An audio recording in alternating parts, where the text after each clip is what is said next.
تو انہوں نے اپنے کانوں میں انگلیاں دے لی اور اپنے اوپر کپڑے اوڑھ لیے اور اڑ گئے اور خوب تکبر کرنے لگے۔ پھر میں ان کو بلند آواز سے بھی بلاتا رہا، پھر علانیہ بھی اور رازداری سے بھی سمجھاتا رہا۔ پھر میں نے کہا کہ اپنے پروردگار سے معافی مانگو کہ وہ بڑا معاف کرنے والا ہے۔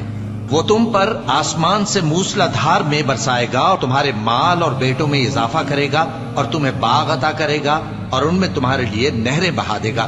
تم کو کیا ہوا ہے کہ تم اللہ کی عظمت کا اعتقاد نہیں رکھتے، حالانکہ اس نے تم کو طرح طرح کی حالتوں میں پیدا کیا ہے؟ کیا تم نے نہیں دیکھا کہ اللہ نے 7 آسمان کیسے اوپر تلے بنائے ہیں اور چاند کو ان میں روشن بنایا ہے اور سورج کو چراغ بنا دیا ہے؟ اور اللہ ہی نے تم کو زمین سے ایک خاص طرح سے پیدا کیا ہے، پھر اسی میں تمہیں وہ لوٹا دے گا اور اسی سے تم کو نکال کھڑا کرے گا۔ اور اللہ ہی نے زمین کو تمہارے لیے فرش بنایا تاکہ اس